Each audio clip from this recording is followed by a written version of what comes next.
Hello दोस्तों, मैं शुभम सिंह अपने YouTube channel winner academy W.in में आप सभी दोस्तों का हार्दिक स्वागत अभिनंदन करता हूं।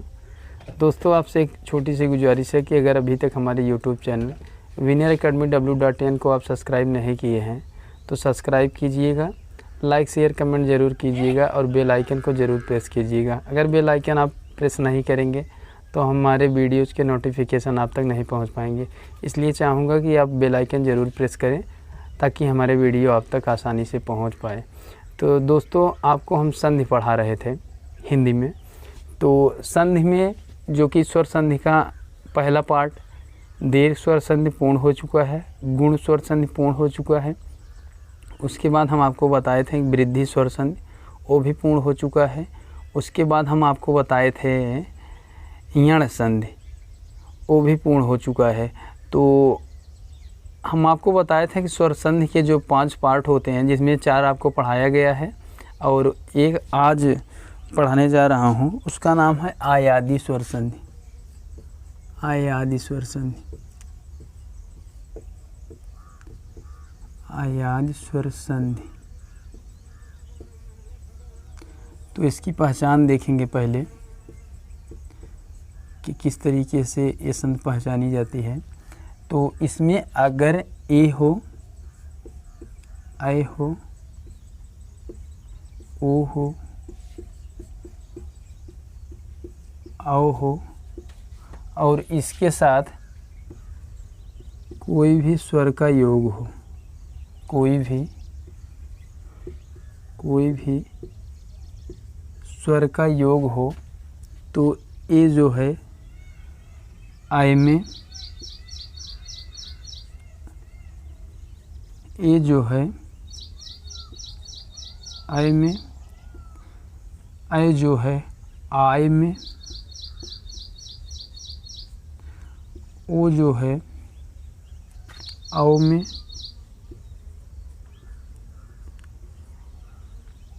औ जो है आव में बदल जाएगा, आव में बदल जाएगा। तो इसकी पहचान है, अगर ए, ऐ, ओ, औ के साथ कोई भी स्वर हो या कोई भी स्वर का योग हो तो ए जो है ऐ में और ऐ जो है आय में, ओ जो है औ में, औ जो है आव में बदल जाएगा। तो इतना आप ध्यान रखेंगे, इस संधि की पहचान यही होती है। तो आओ कुछ उदाहरण देखते हैं। जैसे पहला उदाहरण है इसका, पहला उदाहरण है पवन। पवन का संधि विच्छेद होगा पोधन अन, पोधन अन। जो आपको हम पहचान बताए, अभी आपको बताएं कि ए जो है ऐ में, ऐ जो है आय में, ओ जो है औ में और औ जो है आव में बदल जाता है। तो उसी तरीके से इसमें हुआ है कि औ। उसी तरीके से पवन का संधि विच्छेद हम सर्वप्रथम करेंगे। तो इसमें क्या होगा, पो प्लस अन, पो प्लस यन के योग से पवन बना है। इसी तरीके से प्रसव,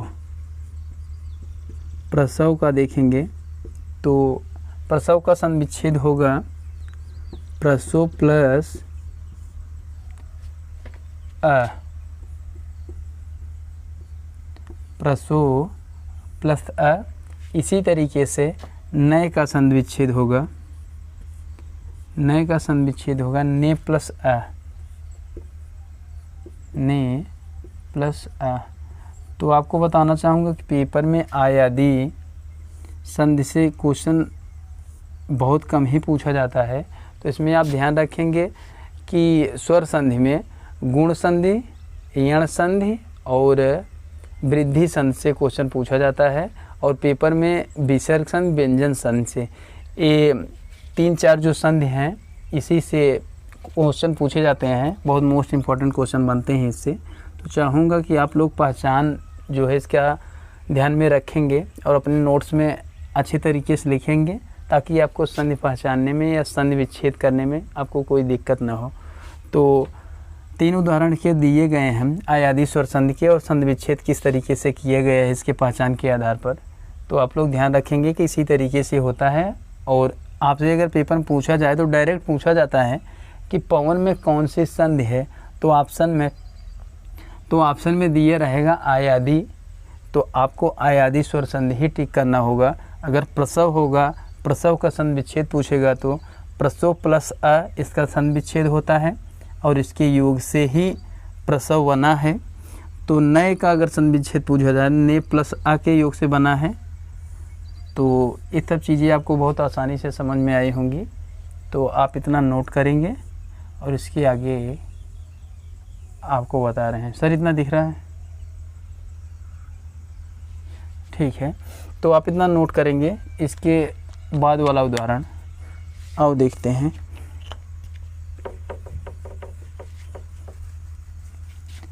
इसके बाद वाला उदाहरण जो है आयादी स्वर संधि के ही हैं।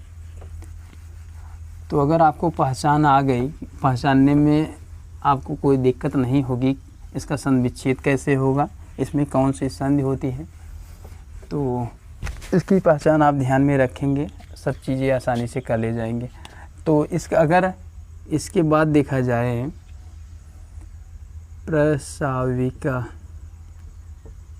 प्रसाविका का संधि विच्छेद, तो होगा प्रसव प्लस इक्या। और इसी तरीके से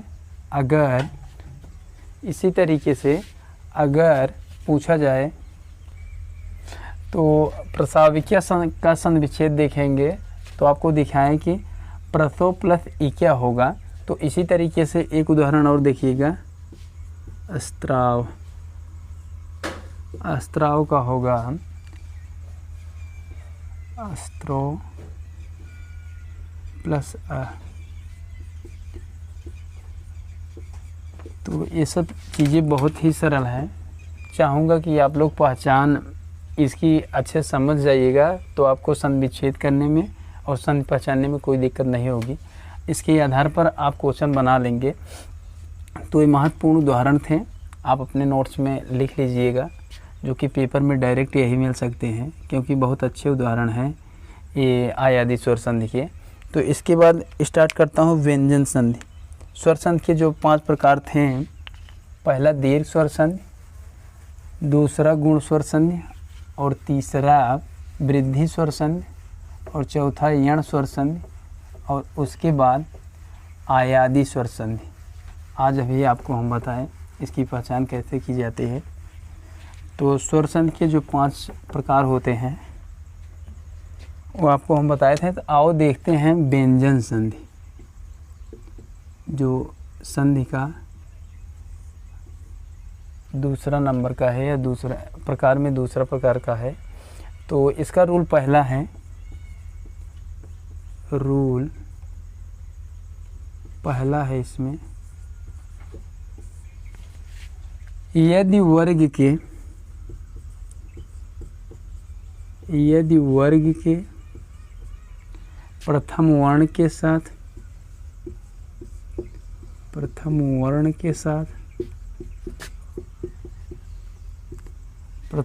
के साथ किसी सघोष वर्ण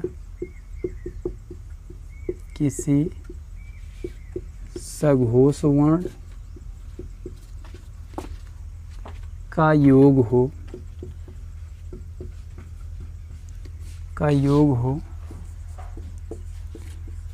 कोष्टक में लिख लीजिएगा।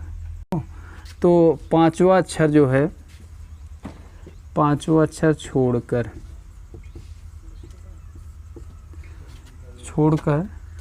कोष्टक में लिख लीजिएगा। तो प्रथम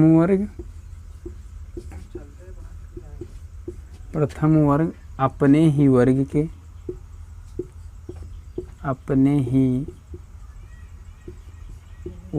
के तृतीय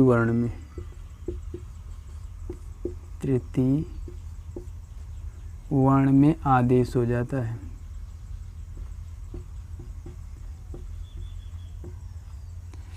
आदेश हो जाता है।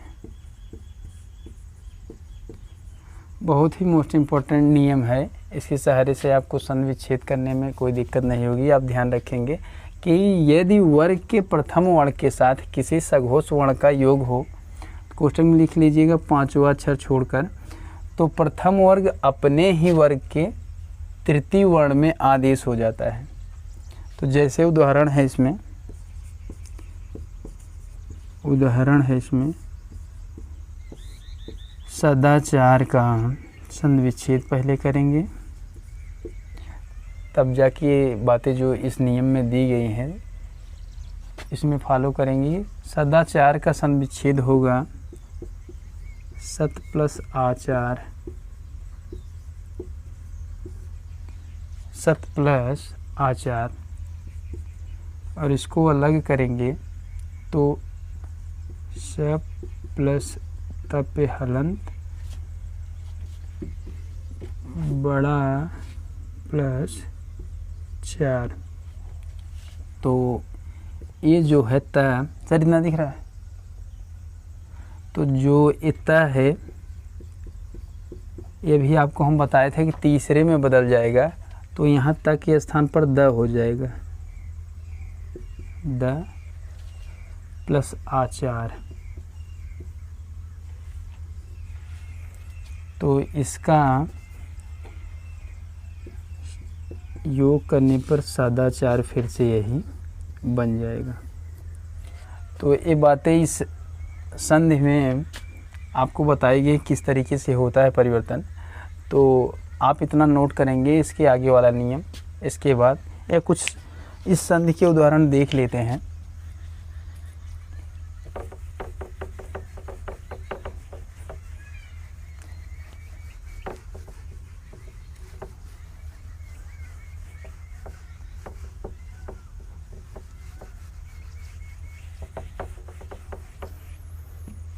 जैसे आपसे पूछा जाए कि अजंत का संधि विच्छेद अच प्लस अंत, उसी तरीके से इसका भी हो जाएगा।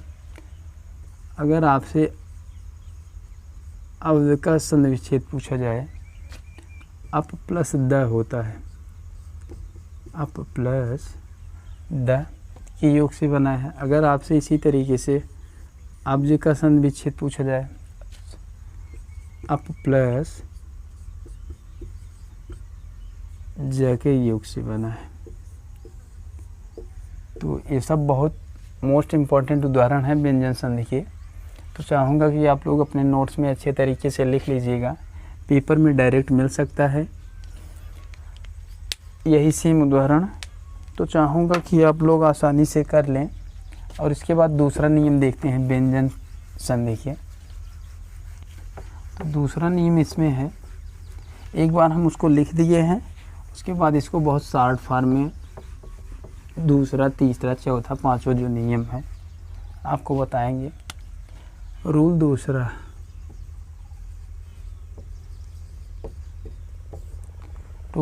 है 1 प्लस पांचवा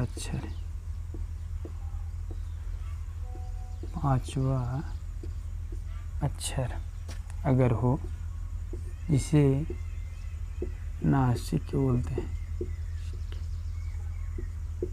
तो इसमें क्या होगा उसी तरीके से इसमें होगा। अभी आपको ये समझ में नहीं आया होगा, लेकिन इसका जब उदाहरण बताएंगे तो आपको समझ में आएगा। इसका उदाहरण देख लीजिए।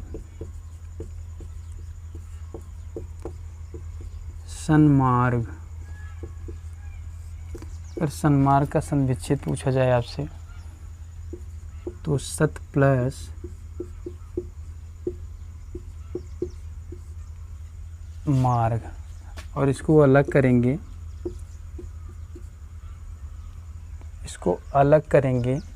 स प्लस तप हलन, उसके बाद म, और इसके बाद होगा इन्ना में बदल जाएगा, जिस तरीके से इसके पहले हुआ था। तो उसमें अलग नियम था, या नियम दूसरा है। तो ये जो है 5वें में बदल जाएगा। तो इसी तरीके से एता जो है पहला वाला 5वें में बदल गया, तो इधर हो जाएगा मार्ग, और फिर इसे जोड़ेंगे तो यही हमें प्राप्त होगा सन्मार्ग। तो ये सब चीज़ें बहुत मोस्ट इम्पॉर्टेंट है, आप ध्यान दीजिएगा। रूल नंबर दूसरा या नियम दूसरा व्यंजन संधि क्या था। तो इसके बाद तीसरा देखते हैं, तीसरा नियम क्या कहता है।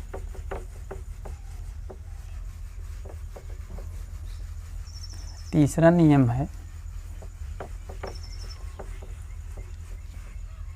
इसी तरीके से तीसरा नियम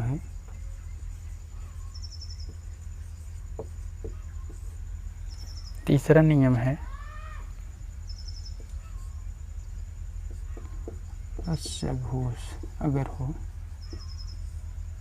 तो इसमें क्या होगा, पहला जो है तीसरे में बदल जाएगा, और ये जो सघोष वाला है चौथा या ह हो जाएगा। तो इसका उदाहरण देखते हैं दोस्तों, जैसे वाघहरि,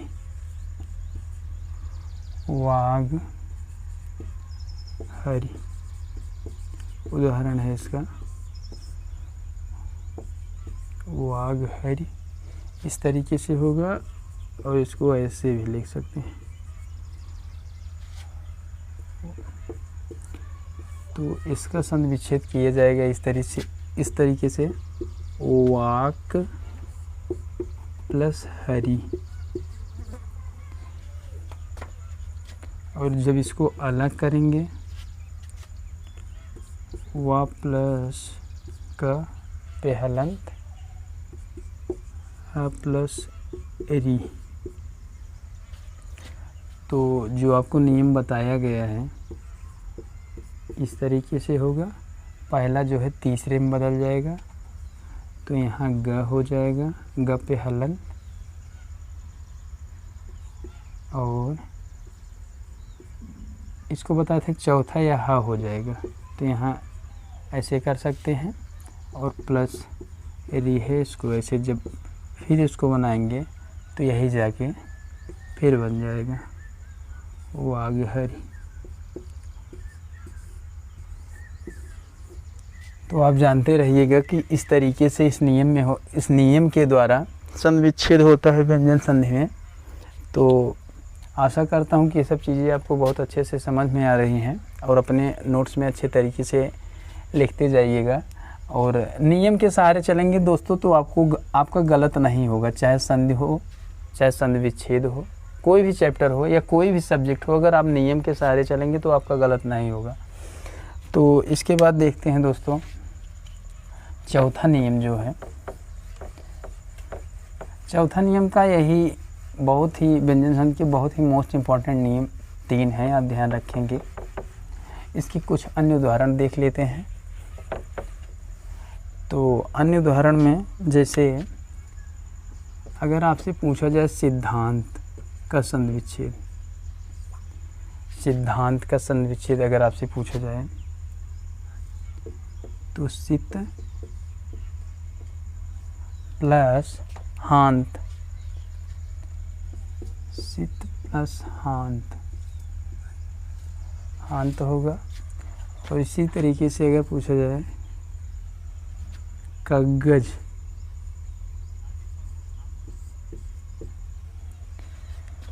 तो कग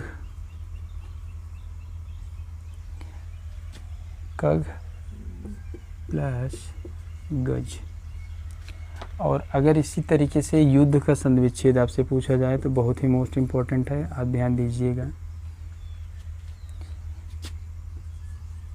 युद्ध प्लस ध। अगर आपसे पूछा जाए मृण्मय का संधि विच्छेद, तो इसका होगा मृद प्लस मय, मृद प्लस मय। और अगर इसी तरीके से आपसे पूछा जाए संकर का संधि विच्छेद, संकर का संधि विच्छेद, सम प्लस कर म पे हलन कर। और इसी तरीके से अलंकार का पूछा जाए, अलंकार का पूछा जाए तो अलंकार का होता है अलम, अलम प्लस कार, हलंत होगा वहाँ पे प्लस कार। तो व्यंजन संधि के बहुत महत्वपूर्ण उदाहरण है, पेपर में कई बार आए हैं, तो आप अपने नोट्स में मोस्ट इम्पॉर्टेंट बनाकर लिख लीजिएगा, आपको सीधे ही पेपर मिलेंगे।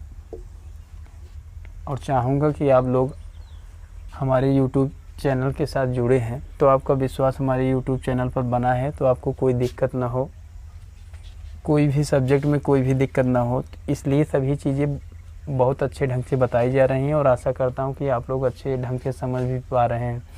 तो इसके और उदाहरण देखते हैं दोस्तों। अगर आपसे पूछा जाए अलंकार के बाद आपसे पूछा जाए कि संस्कार का संधि विच्छेद क्या होगा, संस्कार का संधि विच्छेद, संस्कार, संस्कार का संधि विच्छेद अगर आपसे पूछा जाए तो सम प्लस कार होता है। इसी तरीके से समाचार का पूछा जाए, समाचार का संधि विच्छेद तो सम प्लस आचार होता है, वहाँ पे हलंत होगा आचार। और इसी तरीके से अगर आपसे पूछा जाए निरूपाय, पाय, तो इसका संधि विच्छेद होगा निर प्लस आय, निर प्लस उपाय होगा, निरूपाय है तो इसका संधि विच्छेद निर प्लस उपाय होगा।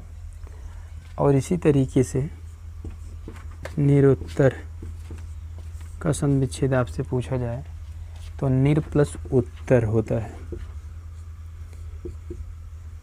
उत्तर होता है। तो ये सब मोस्ट इम्पॉर्टेंट उदाहरण है व्यंजन संधि के। तो आप लोग ध्यान दीजिएगा किस तरीके से इसका नियम है और किस तरीके से पहचानी जाती है। तो अगर पेपर में डायरेक्ट देता है, जैसे पूछ लेता है संस्कार में कौन सी संधि है, तो आप पहले संधि विच्छेद करेंगे, उसके बाद जानेंगे कि इसमें कौन सी संधि है।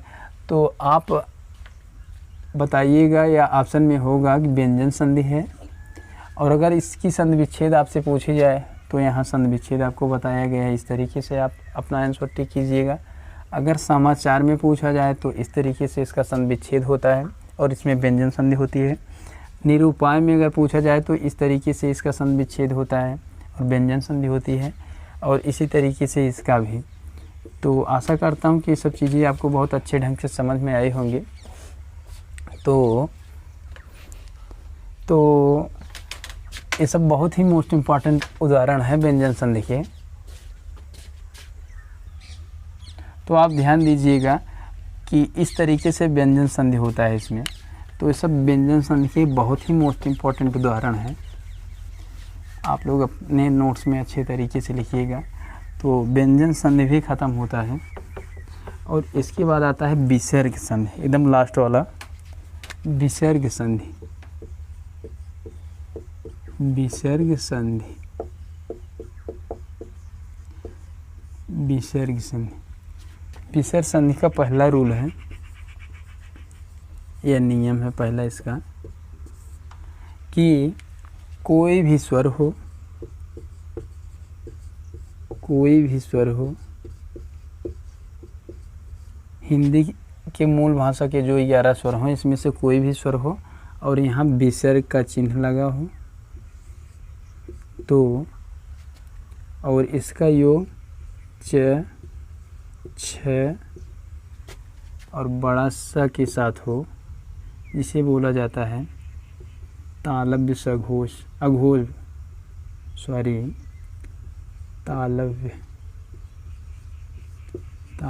अघोष। अगर इस तरीके से हो, पहला नियम है इसमें, कोई भी स्वर हो, हिंदी भाषा के जो 11 स्वर बताए गए थे इसमें से चाहे जो स्वर हो उसका योग च, छ या बड़ा स के साथ हो, जिसे तालव्य अघोष कहते हैं। तो इसमें किस तरीके से परिवर्तन होता है, यहाँ जो विसर्ग के स्थान पर है बड़ा सा हो जाता है, तो जिसे तालव्य सकार कहा जाता है। तालव्य सकार। तो इसके बाद रूल दूसरा है, नियम आप लिख लीजिएगा, उसके बाद आपको उदाहरण करा दे रहे हैं इस पे। तो 11 स्वर हों प्लस ट, ठ और श, मूर्धन्य वो तो इसमें किस तरीके से होता है, ये जो विसर्ग है इस समय बदल जाता है, जिसे मूर्धन्य।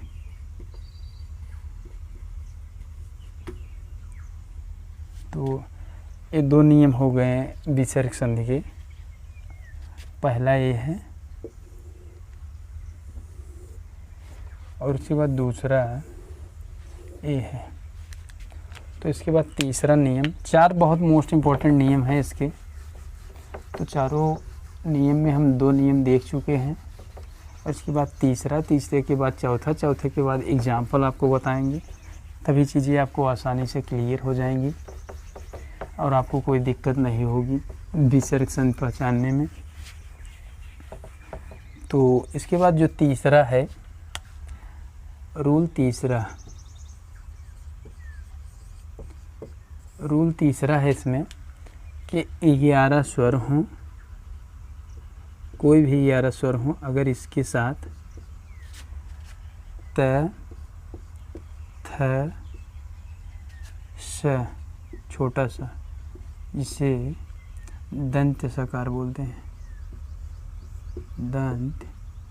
दंत अघोष।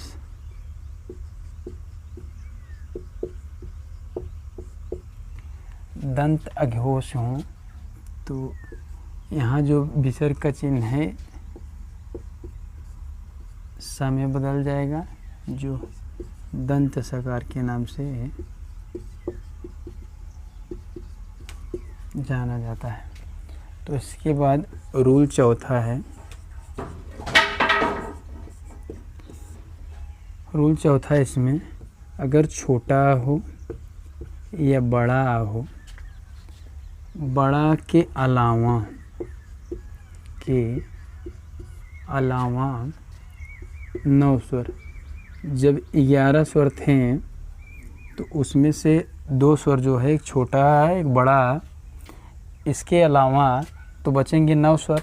इसके अलावा अगर 9 स्वर हैं इसमें और यहाँ विसर्ग का चिन्ह हो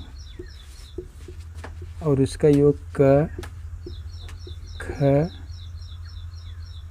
प और फ से हो, तो ये जो विसर्ग है ए समूर्धन्य में ए भी बदल जाता है, मूर्धन्य में बदल जाता है। तो तीसरा नियम ये है, बहुत मोस्ट इम्पोर्टेंट है।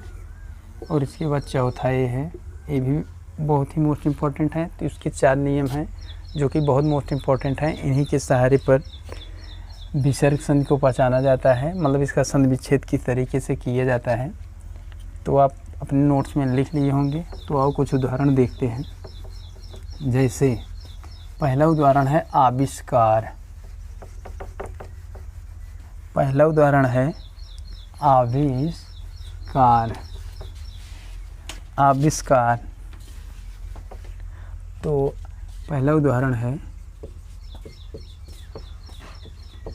पहला उदाहरण है आविष्कार।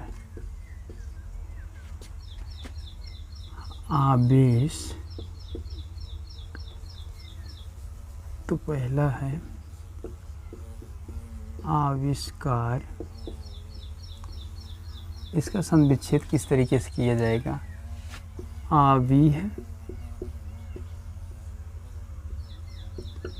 प्लस कार के योग से बना है, मतलब इसका संविच्छेद होता है। इसको और तोड़ेंगे तो आव प्लस ई प्लस कार होगा। तो इस तरीके से आगे देखेंगे, आपको बताए थे। तो विसर्ग जो है स मूर्धन्य में बदल जाएगा और यहाँ कार हो जाएगा। तो वही नियम फॉलो हुआ और इसको टोटल जब सभी वर्ण को जोड़ा जाएगा तो यही फिर प्राप्त होगा हमें आविष्कार।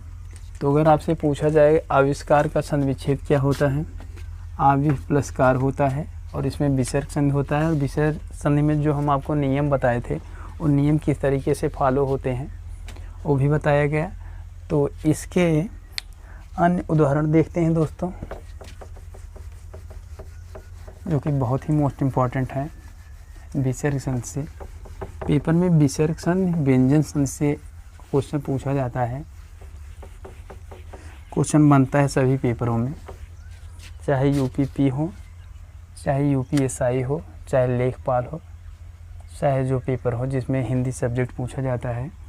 तो पहला इसमें है विसर्ग संधि के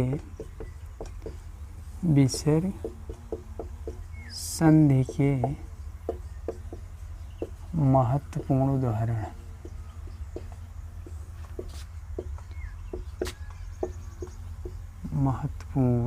उदाहरण। तो इसमें से पहला है निश्वास।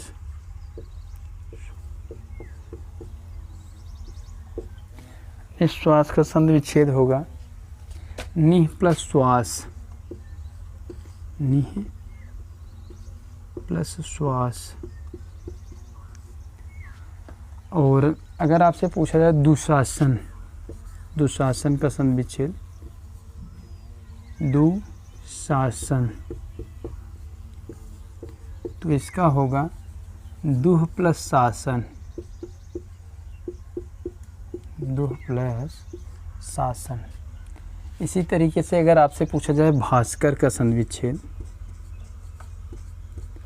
भास्कर का संविच्छेद, तो भा प्लस कर। इसी तरीके से पयोज का संविच्छेद पूछा जाए, पयोज, पयोज का संविच्छेद आपसे पूछा जाए तो पय प्लस ज होगा।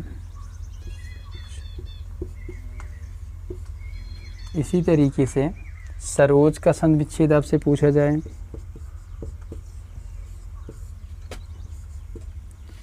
सरह, सरह प्लस ज।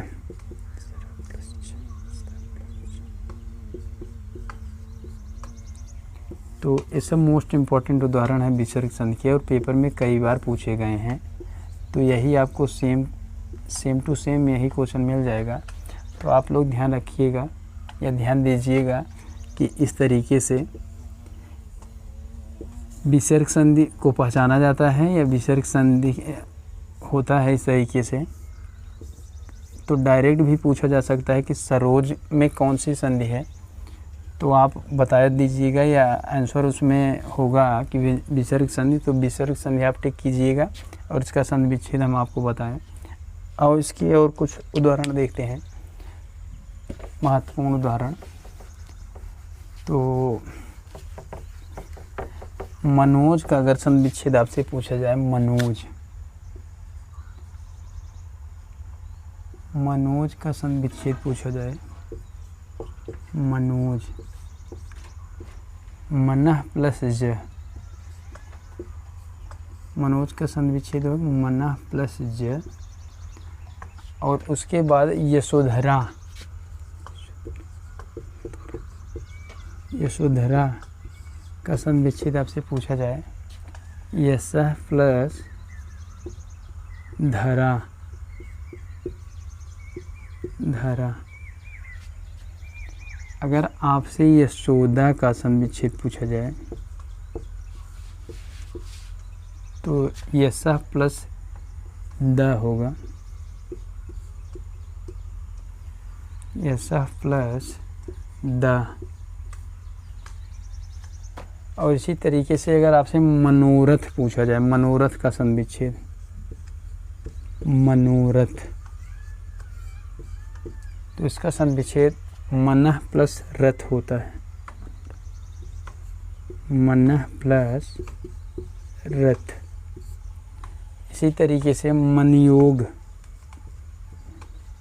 मनोयोग, मनोयोग का संविच्छेद आपसे पूछा जाए तो मनः प्लस योग होता है।